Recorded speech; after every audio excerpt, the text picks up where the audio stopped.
संदीप ने अपनी माँ के कहने पर गांव में शादी कर ली थी। लड़की का नाम था सुनीता।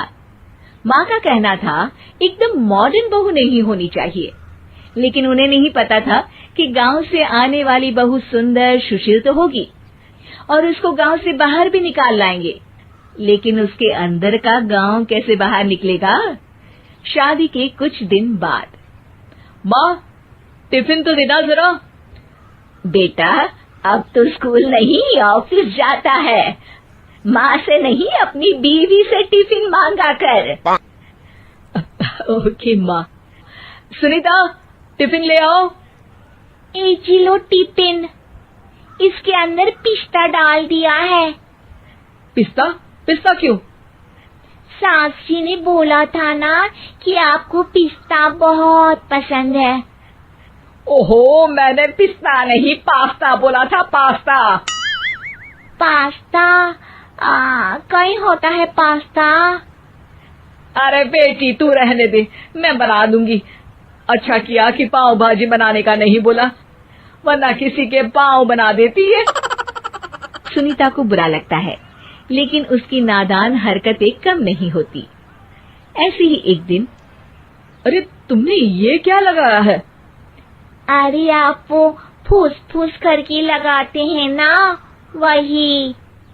डियो? का दियो? किसको दियो? अरे वही ना जिससे खुशबू आती है। हाँ सही पकड़े हैं। अच्छा लेकर तो आना। कौन सा डियो लगाया तुमने?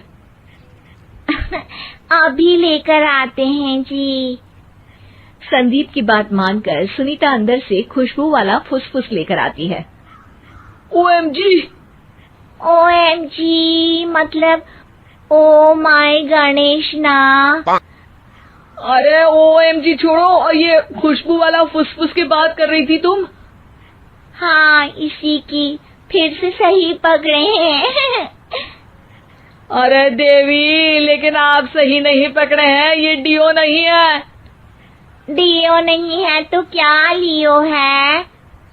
अरे ये रूम फ्रेशनर है, जिसको कमरे में छिड़कते हैं, खुद पर नहीं। कोई बात नहीं, माँ कहती थी आत्मा किराएदार है, शरीर एक किराए का कर्म। हम शरीर पे ये डाल लिए तो क्या फर्क पड़ जाएगा।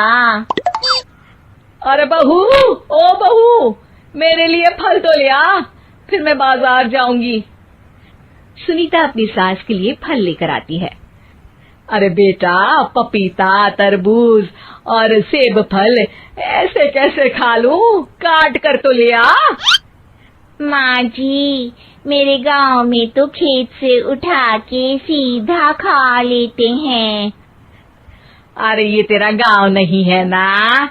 अरे संदीप, तू ही कुछ समझा देना इसको बेटा। मैं कैसे समझाऊं माँ, ये तो माइक्रोवेव को भी भट्टी बोलती है। कल मैंने बोला हाय कैसी हो, तो बोलती है किसी को हाय नहीं लगानी चाहिए। अरे सुनीता, तेरा क्या होगा? अभी तो कैसे बताऊं माँ जी, अभी हम कुछ करेंगे फिर पता चलेगा क्या होगा, लड़का या लड़की। हे भगवान, कहाँ से आ गई है? रामपुर से जी, आप ही तो लेकर आए थे मुझे। अरे मुझे माफ कर दो। पहले कोई गलती तो करिए जी, आपकी तो सारी गलती माफ कर देंगे हम। हाँ अरे बहू, मेरी बात सुन। फल यानी कि फ्रूट जब भी लाए ना तो काट कर लाना, ठीक है? जी ठीक है माँ जी, फल यानी फ्रूट यानी काट के लाऊंगी। सुनीता रोज ही कोई ऐसी हरकत कर देती जिसकी वजह से उसे घर में दो बातें सुननी पड़ती। एक दिन, माँ मेरे बॉस घर पर आने वाले हैं शाम को, उनका बर्थडे है, फैमिली साथ नहीं रहती उनके, तो यही पार्टी कर लेंगे। उनको अच्छा लगा तो शायद मेरा प्रमोशन भी हो जाएगा। मैं ना फ्रूट केक लाकर फ्रिज में रख दूंगी और तेरे साथ आज खाना मैं बनाऊंगी, ताकि जब साहब आए तो खाने में कोई गड़बड़ ना हो। शाम को जब सारी तैयारियां हो जाती है, संदीप के साथ बड़े साहब भी घर आते हैं।